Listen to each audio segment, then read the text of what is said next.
good. Alright, so as you know, we are CBRE, one of the largest global real estate firms, and you're applying for a 3-month summer internship with our company.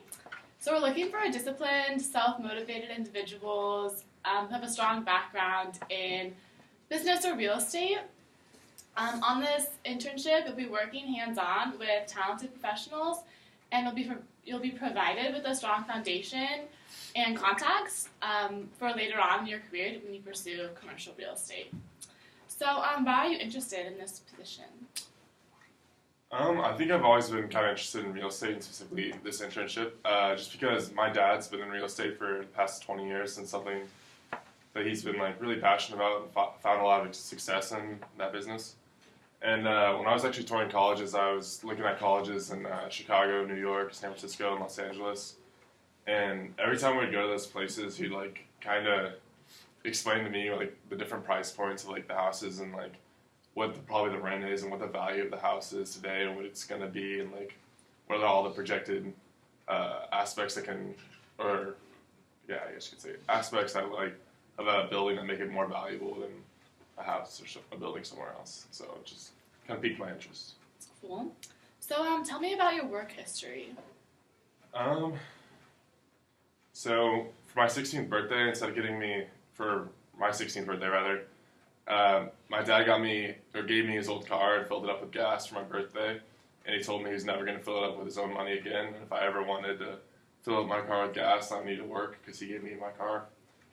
So I had about a week to find gas because I drive all my buddies around, so I went and started looking, and the only place hiring in May, which was right when my birthday was this, a car wash in Overland Park, Kansas. It was scorching hot summers, 100 degrees plus almost every day. And so I spent 3 months of my summer just out there slaving away, making minimum wage. But I think it was all worth it because it taught me a lot about discipline and what it means to be humble. You know. Mm-hmm. So your dad was a really big influence for you? Yeah, I guess you could say that.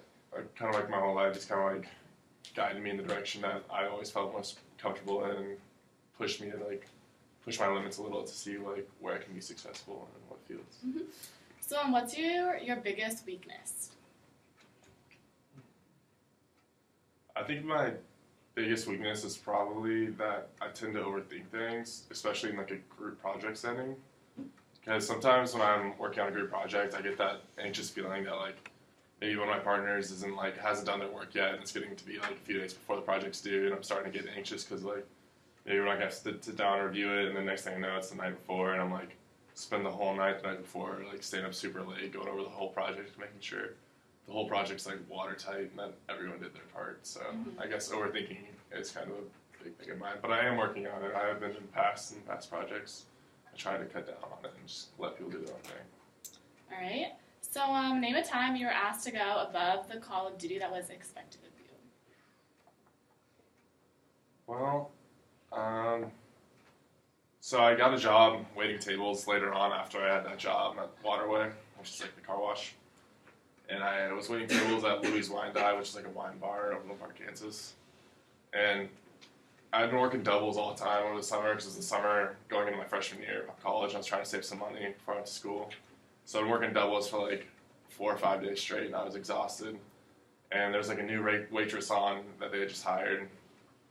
And they were sitting here, and the host was kind of new to and overseating her.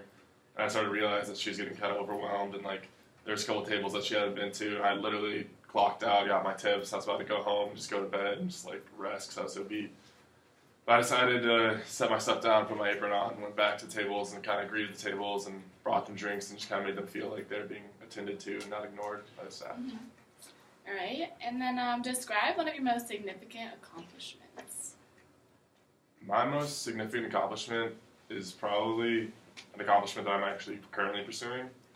I'm the co-founder and treasurer of this club called Hippies for Hope at Cal Poly, and it's a club geared towards helping kids with childhood cancer and also helping out girls in Ethiopia that aren't trying to go to school. And these kind of stem from my passions because when I was in middle school, one of my best friends got diagnosed with cancer, and for 2 years we just had to watch him lay on his bed in his living room because he was too weak to go up and downstairs. And it was a really sad experience and really kind of set my life into perspective for me and who I valued and what it meant to me to like take care of someone and like be taken care of.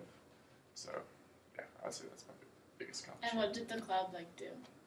So what the club does is we host these events where they're tie-dye events. You come and you tie-dye a shirt and you pay $12 and then we give you a shirt and then we take the money that we raise from those events and we go to the Children's Hospital in San Luis Obispo, or actually in Santa Maria. And we have an event for them and we spend the day with them. We bring out musicians and like have people cater and we spend like just a whole day with them and just kind of get so their minds, they can get outside and get some fresh air and get their mind off the idea that they have to spend their whole childhood having cancer, which would be terrible and I couldn't imagine. Yeah, all right. Well, and then where do you see yourself in 10 years? In 10 years, I think I want to either be partnered or working or owning my own financial consulting firm. And if I don't go down that route of like kind of the entrepreneurial spirited route, I think I kind of want to stay like in corporate real estate finance and maybe pursue like project management or just property management rather, and just kind of understand like the values of like a building and stuff. It's always been something that's interested me. Mm-hmm. Right. Well, I think that's all the questions I have. Do you have any questions for me? Yeah, actually, I made a few questions for you. I did a little research into your company. And I was actually considering interning for a smaller company instead of CBRE, like one of the bigger companies, just because I felt like the experience would be a little more personal and I could get my hands on a little more of the projects. So what are kind of like the distinctive benefits of me interning with CBRE as opposed to the smaller company? Well, I think at a large company like CBRE, you learn skills that you really just don't at small companies. They can't really compete with it, mostly because at CBRE, we have a really diverse amount of projects you can work on. So you'll be working on activities that are specifically designed for like what you want to do in real estate and what kind of career you want to pursue. And also just like the networking opportunities, because we're so large, we have some of the top executives like in the firm or in the industry. And so you'll be able to work hands-on with them.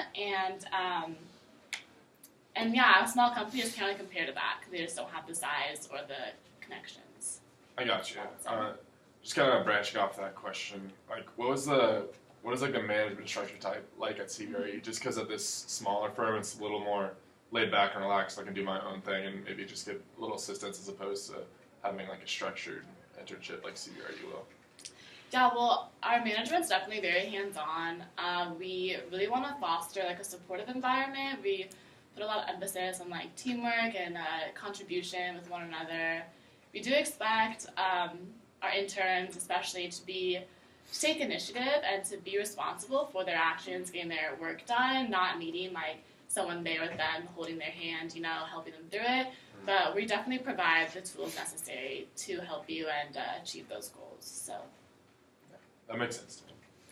But when I was also doing a little research into CBRE, I saw that you guys were awarded the 2018 Most Ethical Company to Work For. And what do you think are like kind of the main reasons why that CBRE was awarded this award? Mm-hmm. Well, our business puts a lot of emphasis on like our standards. In particular, we have our RISE values, and RISE stands for Respect, Integrity, Service, and Excellence. So basically, more specifically, we emphasize that our employees treat our clients with the utmost respect, with enthusiastically, with diligence, and that goes along with service. And then also we want to emphasize that no client or specific deal is more important than our business standards, because we emphasize our business standards so much. And also we expect winning outcomes for our clients. We want our employees to definitely do the best that they can to make sure that they get the best outcome for their clients. And lastly, we emphasize, like I said, collaboration, sharing ideas, just being respectful to each other and the other employees that they work with. Do you feel like these qualities are shown through each of the employees, or do you think it's kind of just like an overarching theme? No, I think I've experienced myself these values in my coworkers, and definitely throughout the hiring process and the promotion process, we look for these values in the people we hire and promote. And we did win this award, so obviously our clients are experiencing these values too and are happy with our service. And I've never experienced anything that goes against drastically what we stand for. So. Yeah, well, that's good to hear.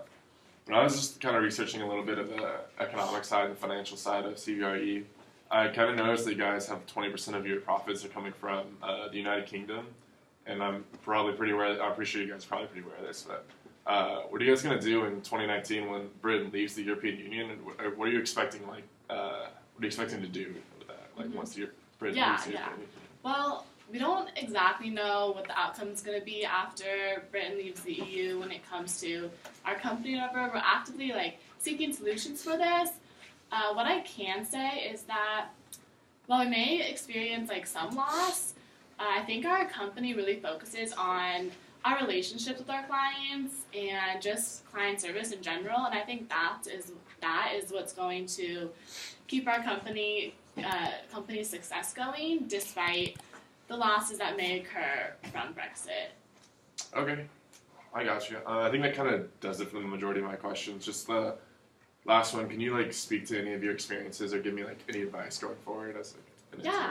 So I started as an intern at a real estate firm, and then after graduating college, I became the property manager here at CBRE, and then eventually moved my way up into senior management, where I oversaw a group of individuals and properties. So I've been here a long time, and I obviously love working for this company. And for you, in advice-wise, I would just say, always keep trying new things. Never get lazy when it comes to the goals you want to pursue, especially when it comes to your career. Put yourself out there, and I think what is really important for employers and just in life is to always take the initiative, go the extra step, go the extra mile, because that's what employers appreciate. And I think determination in general, just going after what you want, because that's going to make you successful. Awesome. Well, that kind of wraps it up for me. Do you have any other questions for me? No, I think that's good. So yeah, we're still in the interview process. So in a few days, we'll let you know the next steps, and that could either be a couple more phone interviews or maybe Skype interviews. So yeah. Awesome. Thanks for your day. Have a great day. Yeah, you too. Okay.